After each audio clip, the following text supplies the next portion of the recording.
Okay, my name is Chris Regan. I'm an alcoholic. My volume okay for everybody? Good. By the grace of a loving God and the 12 steps of Alcoholics Anonymous, I haven't taken a drink since June 11th of 1990, and for this I will be eternally grateful. And thank you, Jay, for inviting me to participate and be of service. And although I don't know you guys, I do know you guys, and it's just a great honor, and I can't tell you how comfortable I feel with 133 people I've never met. That's kind of an interesting little part of this program we have. I like to include this belief that I'm an alcoholic of the hopeless variety. And our big book says, to be doomed to an alcoholic death or to live on a spiritual basis are not always easy alternatives to face. And obviously that's from chapter 4, We Agnostics, page 65. So a little bit about my history, my background.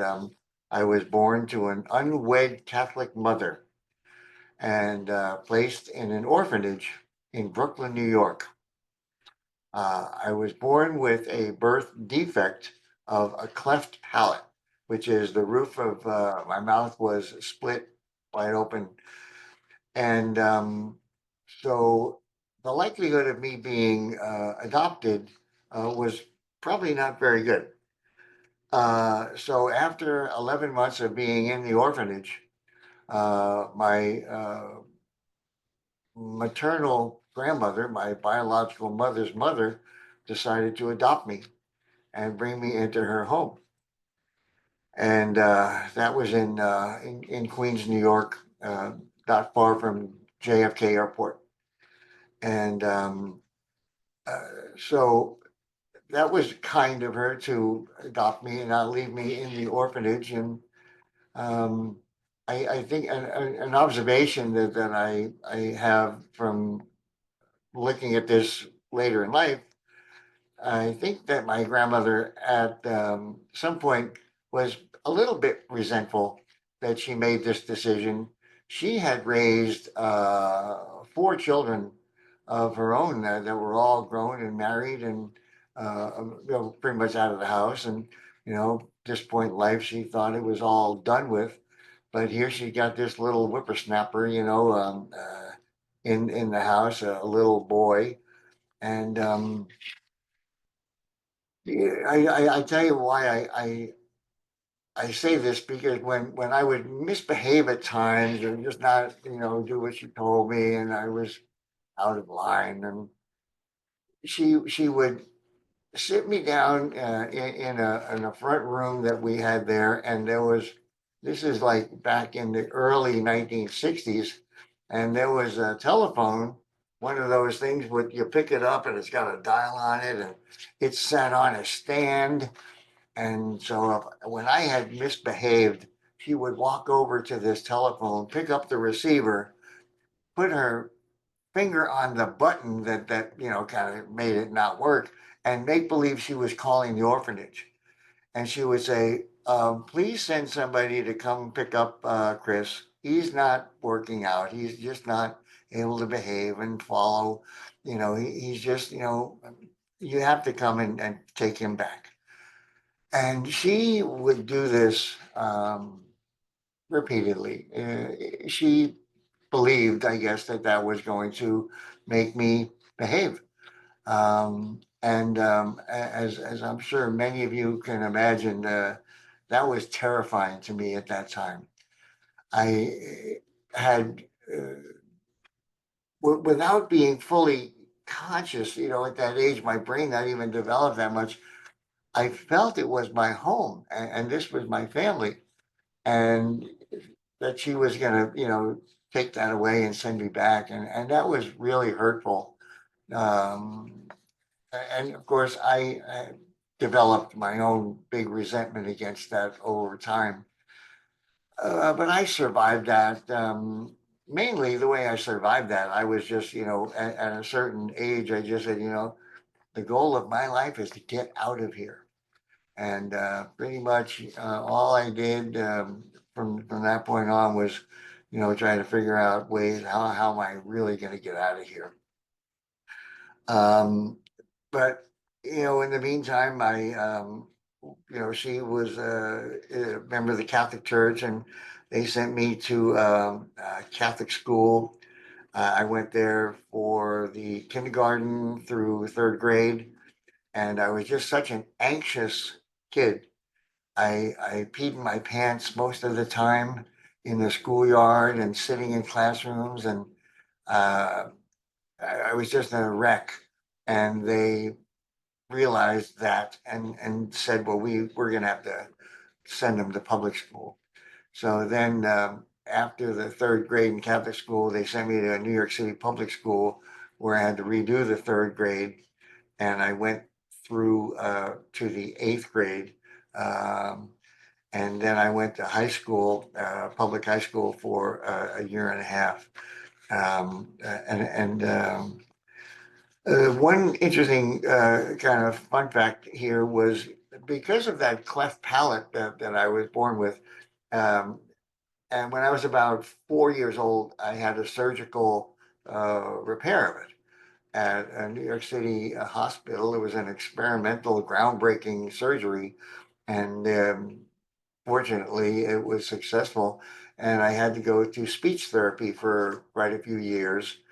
And all of this, my grandmother didn't have a lot of money, and Easter Seals kind of jumped in, and they were supporting a lot of this surgery and the therapy.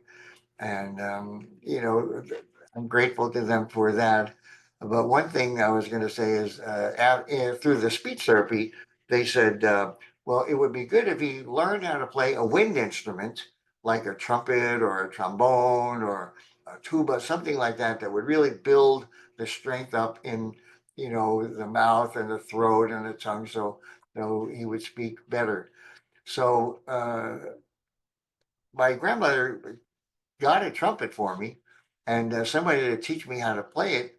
And I did pretty good with the lessons. And, I eventually was even able to play in the school orchestra in like the sixth and seventh grade and eighth grade. And that was really good for me because I met the kids in the orchestra, musicians, and we had that in common and made some good friends there. And so I learned how to read music. I was doing pretty good playing in the school orchestra. And in 1964, the Beatles popped out, and then everything switched over to guitars. And I got myself a guitar and was a member of a band, just like that, just like that. A garage band. There were a couple other kids from the orchestra, a guy that actually played the organ, no, accordion, uh, and a drummer and accordion, and I played trumpet, and we went to play little affairs and had a lot of fun doing that. Um, the so my drinking started even before this. The Irish Catholic family, everybody is drinking and they're having parties, and so I became a bartender at about maybe 10 years old.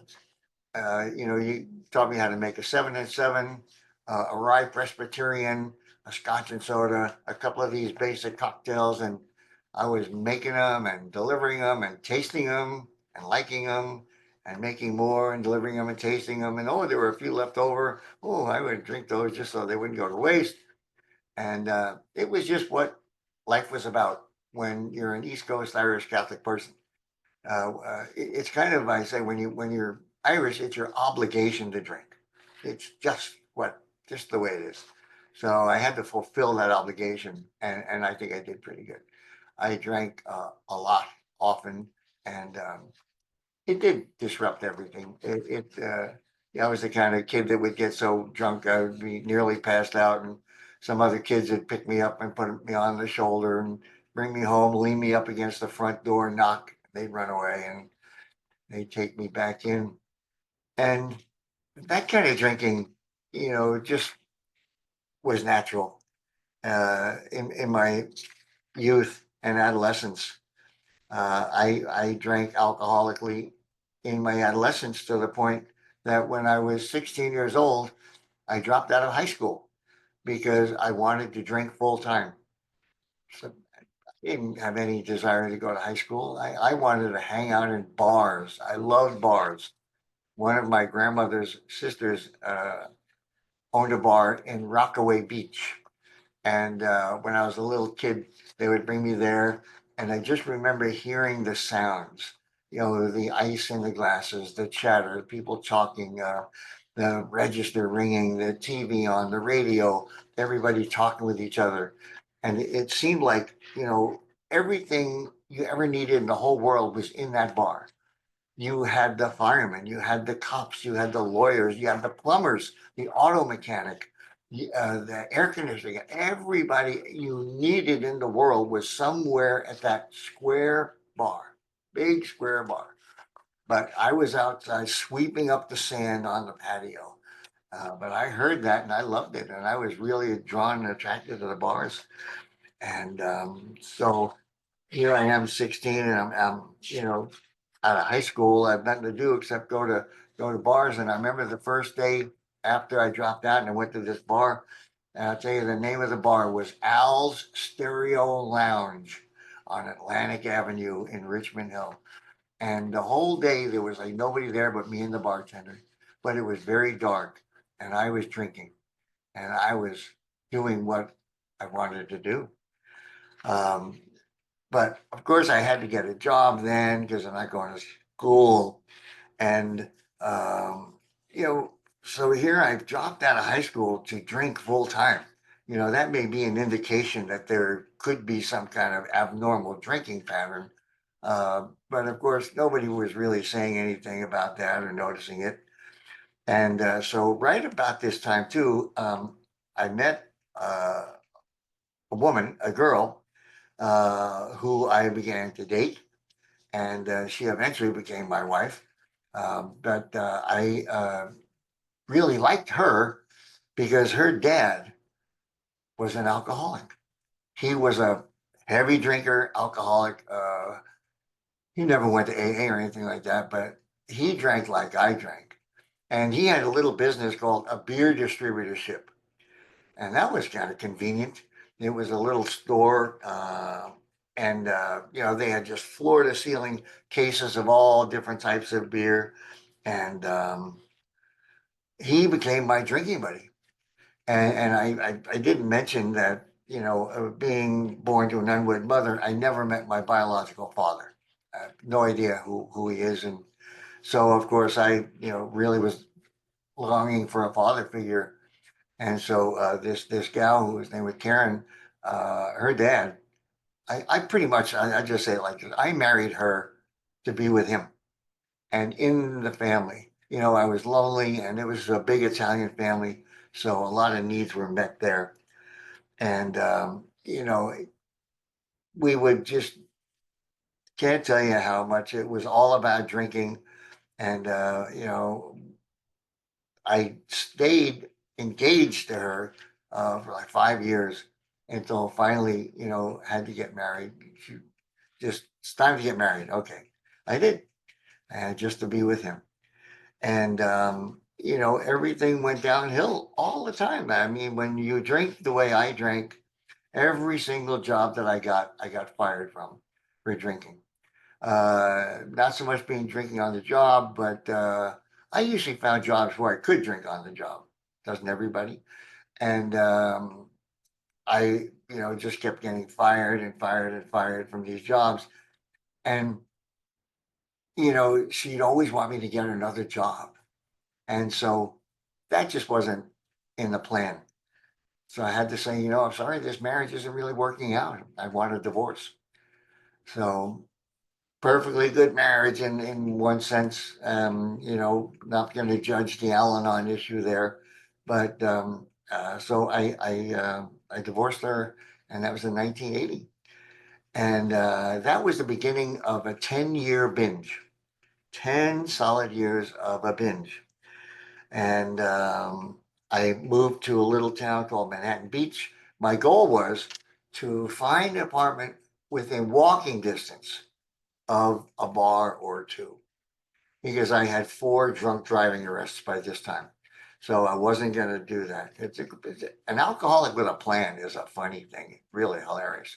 But that was my plan.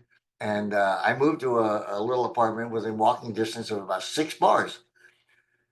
And I finally found the one that, of course, smelled the worst and had the most alcoholic drinkers in there. And that became my home away from home. It was called La Paz in Manhattan Beach. And became friends with a lot of the guys there. And eventually I even started working as a bartender there. And then so this is the early 80s. So I again lost the last real job I had, and I eventually lost that apartment that I had. I didn't have a whole lot of furniture. I think my U-Haul truck moving from the house that I gave away with the marriage, I had a television, some clothes, and I think that was it. Uh, and eventually, getting thrown out of that apartment, all that television and the clothes was stored in the garage, and eventually that all disappeared. So just that's the story of the alcoholic losing everything, losing marriages, losing houses, losing cars, losing furniture. And I heard one guy say many years ago, which stuck with me. Out of all the things that I lost, I missed my soul the most. By this time, it was just, I found a little corner of the world where I could live in a fantasy world and drink. And interestingly, I got another job as a bartender at a place called Concerts by the Sea. This was just a little bit down the road in Redondo Beach, and it was a jazz club. And they had famous people playing there. I got a job as a bartender. B.B. King played there, Freddie Hubbard, all these jazz greats. The owner was part of the Crusaders and a lot of jazz history. And it was really a great experience. And eventually they fired the manager and made me the manager. God, well, little did they know how fast that was going to go downhill. And part of being a bartender, maybe probably not most, but all bartenders, but I stole a lot of money as a bartender, and I stole more money as a manager. That was just the way it was, and there was other white powder floating around at this jazz club. And one of the incidents was I hired this guy named Billy Preston to come and perform in our club. And Billy had just got out of rehab for about the third or fourth time. And you may recognize that name that, he played with the Beatles. Very famous, very talented, wonderful man. He relapsed while he was performing at our club, and his dressing room, the dressing room, was just full of smoke, smoking, other things, and it was a horrible, horrible experience. During one show, he jumped off the stage, just said, "I can't do it anymore," and he ran to the parking lot, jumped into his Rolls Royce, and was driving out. And I had to stand in front of his Rolls Royce and say, "Billy, you're not going anywhere. You have another show to do tonight. You have to get this car parked and get back upstairs in that club and finish it." And I wouldn't move in front of his car. So he just, all right, came back up. Now, interesting how the world of drugs and other addictive substances, just surrounded me. Um, I'm going to say that it was sitting in a bar in 1990, looking out the window, figuring out now what am I going to do? I got another DUI. I'm homeless, unemployable, unemployed, broke, but I'm sitting in this bar looking out the window, and this guy comes walking in. He's about 6'3" or 4", on the heavier side, bright red hair, 60-ish, and walks up to the bar and sits down. And within minutes, he's chatting up the bartender, chatting up the waitresses, friends with the guys in the bar, talking to the owners, just having a great old time. This guy with big red hair. And I noticed thing that was interesting. He wasn't drinking anything. He didn't have any shooters, no beers, no wine. He was drinking a 7 Up with a cherry on top. But he was enjoying himself and having so much fun. And it was a mystery to me. How could this be? And I asked the bartender who I knew, I said, what's going on with this guy? He comes in here, he's friends with everybody, in no time and has a telling jokes, good time, and he doesn't drink. So the bartender said, well, he told me that he used to drink a lot, but he went to Alcoholics Anonymous and now he doesn't drink. Whoa, wow. I had never heard a story like that. And honestly, a thought that never went through my mind was I should go to Alcoholics Anonymous. Never in my life. I'm circling the drain and it's all destroyed, crumbled to the ground. And the thought that maybe because all I do is drink, maybe that has something to do with this. Never, never, never. So God brought this man to me and I went up to him and said, I heard you used to drink a lot and went to AA and now you don't drink. Is that true? He said, yes. Would you like me to bring you a pamphlet? Oh, sure. Okay, why not? What have I got to lose? Yeah. So he brings me a pamphlet in a couple of days, Members Eye View of AA. One of them I remember. Another one, Are You an Alcoholic? And I stuffed them in my jacket where nobody could see, took them home and looked them over, did a little, said, God, maybe something here. And it was like a Monday night. And just before my head went to the pillow, I said a little prayer. I said, God, tomorrow I'm going to try to do something that's going to be very hard. I've never done before. I'm going to go to Alcoholics Anonymous and see if I can stop drinking. Please help me. And put my head on the pillow. The next day, I went to a noon meeting at the Hermosa Beach Alano Club in Southern California. And I walked in and I raised my hand as a newcomer. And I haven't had a drink since that day. And there's just no other way of me describing it than God looked at Chris and said, he's just not going to get it. He's just not going to figure this thing out. I'm going to have to do it for him. And so he sent this guy. His name was, he passed away, of course, his name Ron Kelleher, a retired New York fireman who worked in Brooklyn. And so Ron Kelleher was my Eskimo. And he told me about Alcoholics Anonymous, and I went down there and surrendered. I turned myself in to Alcoholics Anonymous. And very honestly, at this point in my life, my brain was really fried. I was not doing anything healthy for myself whatsoever.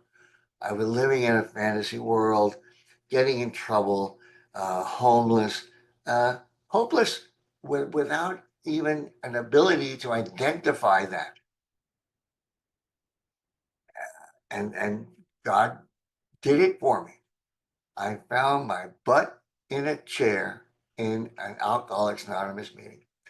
And interestingly, when I walked into that first meeting house, uh, against the wall, the side wall where I walked in, the row of chairs, and there are four men sitting there together that were all my bar customers.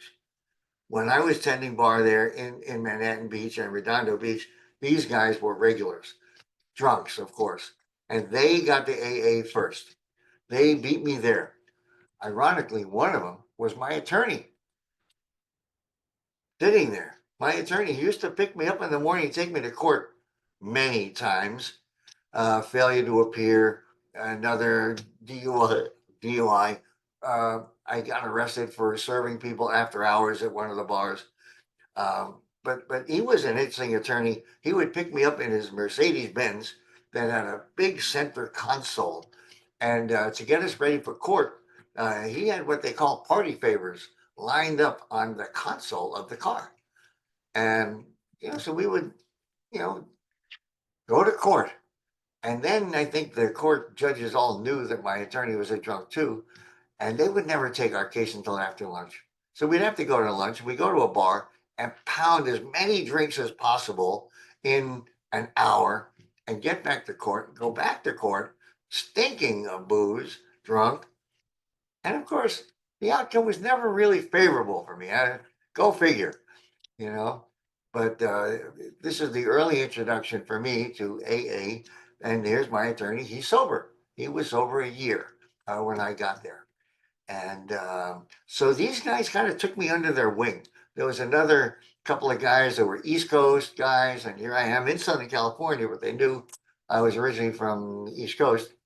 And it was, I think, that care that they showed me, um, just how we pick up and carry newcomers at the time. And my first sponsor's name was Rocky, alcoholic. And Rocky became my sponsor because he told the best jokes, plain and simple. Rocky taught me about life and Alcoholics Anonymous with one line jokes. In the genius of his communication was how he would embed a message of safety, of welcoming, of you belong here, you can stay here. The messages were just incredible. Now, one of the funniest things he used to say is, some days it's all I can do to keep up with the losers. And it's just comical. And he was a character. And there was Andy Murphy. Andy Murphy let me rent a room from him in his house. And Andy Murphy was a clean aholic, OCD, you would say, a neat freak, whatever you want to call it. And I rented a room in this house with Andy Murphy. And interestingly, I mean, Andy was always cleaning or repainting or fixing this or polishing that, shining that. It was almost hospital room sterile, but it was beautiful. And people would come over time and time again and go, Andy, your place is so beautiful. My God, this place is immaculate. This is so new. This looks so great. And I'm hearing this over and over again. I'm like, wow, that sounds nice. That sounds good. Isn't it really cool to have people always complimenting you on, how nice your place is? He worked night and day at it, but I picked up the habits of wanting things to be that nice looking so that I would get these compliments too. And that lasts to this day. I am still not not hospital ready, psychiatric hospital ready, clean freak, but it's just the nature of my living quarters. Always everything shiny, clean, orderly, and beautiful. So that when people come over, they're really comfortable and they'll say, "Nice place." I love that. Um, I just got roped into service as a newcomer. First couple of weeks of sobriety, just wandering around in circles and bouncing off walls. Where's the door? There was a gal named Barbara who was going. She was on the committee for the Labor Day picnic. And the Labor Day picnic, they were going to cook hamburgers and cook hot dogs and stuff. So they needed condiments. So at the end of one of the meetings, she came over and said, Chris, do you have a little time? Do you have anywhere to go right now? Could you maybe help us out for a half hour or something? We need, somebody didn't show up there. Could you help us cut tomatoes? And well, oh, sure. I'm really busy, but I'll make the time. Sure. And, I was cutting tomatoes for the Labor Day picnic. And that was the beginning. That was my introduction to service. And after cutting tomatoes, it was okay. Now we have to take the tomatoes to the park, and now we have to put the tomatoes in a bag, and now we have to, you know, oh, we also have to pick up some chairs, and I had nothing to do. I was not working. I was unemployable, and it was just another beautiful way that God brought me into Alcoholics Anonymous through that loving experience. And Barbara was a really loving woman.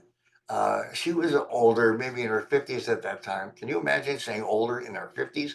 Now I'm 73, but she's really really sweet, and I loved it. There were always things to do, and Rocky, my sponsor, he was taking me through the steps. The first time my fourth step was horrible. It was like it was a joke. But Rocky was just loving and kind enough, compassionate enough to know that that was the best I could do. And he said, "Chris, oh, good job. Yeah, you could do a little, more of this." But he got me through the steps. And there was also in the very beginning, he told me on a Wednesday night, show up here at the Alana Club and stand in front of the Coke machine, and somebody's going to come by and take you to a meeting. Okay, Rocky, I'll do it. Okay. Showed up Wednesday night at 5:30, stand in front of the Coke machine. Guy named Bob T comes by and says, "Your name Chris?" Yeah, yeah. Okay, come with me. The old get in the car, and drove me up to the meeting of the Roxbury men's group at Roxbury Park in Beverly Hills. And that was Rocky's home group, my sponsor, and it was his sponsor's home group, Eric B.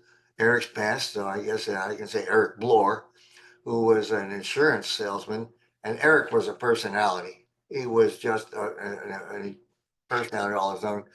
And that men's meeting, which had about 150 people average per week, had some of the greatest teachers in my life. One of the guys, Hal, he was an actor that did TV commercials, and anybody would see him, would know him from these commercials. But every time he would share, which was like maybe every other week, Hal would get up there and he did like to pound the podium. Page 45, lack of power. That's our dilemma. Page 45. He drilled that into my head. As they say, burned it into the consciousness. And I got page 45. And I love that. I'm sober 34 years, and I will still, if someone says, "Where's your favorite part in the book?" Page 45. Gotta just go right there. And, you know, you can, that's the answer. So in sobriety, I was not doing well. I needed to get a job. So there's this guy who had a handyman business. Rocky knew him. And so his name was Jerry R. And Jerry had the handyman business. And Rocky told me to go ask Jerry if he could hire me. And this time, Jerry was in the hospital for pancreatitis. But I didn't care. I went to the hospital, and he was in his hospital bed. I need a job. Rocky told me to come over and talk to you. Do you think you can give me some work? And Jerry said, "Well, yeah, I'll be getting out of the hospital in a couple of days, and I have a job, and I'll call you." And so I became a handyman helper. I would sweep up the sawdust. I would sweep up the broken plaster and carry the tools to the truck and back and forth and carry some lumber and drywall and stuff. And, that was the pace. That was the kind of job that was good for me. And of course, Jerry's in the program too. And the priority was meetings. Work came second. One of the greatest bits of wisdom that Rocky passed on to me was what he called the priorities. He said, Chris, if you want to live as a sober man, you have to have new priorities. And I'm going to tell you what they're going to be. Your number one priority in your life as a sober man is sobriety. Number two is your health. And what he meant by health was, physical exercise and good mental health, being around people, that are positive, not people saying, come on, you should be drinking again. And, not people that would sabotage my recovery, and get enough sleep. Uh, and then the number three priority was work or school, the goal being becoming self sufficient. If you have to go to school to learn how to do something, yes, good. All right, school. If you can get a job and, pay for an apartment, but get three. And then the number four priority, relationships. And I think the genius of that is in early sobriety, myself and maybe many other newcomers, eh, we're lonely, we're broke.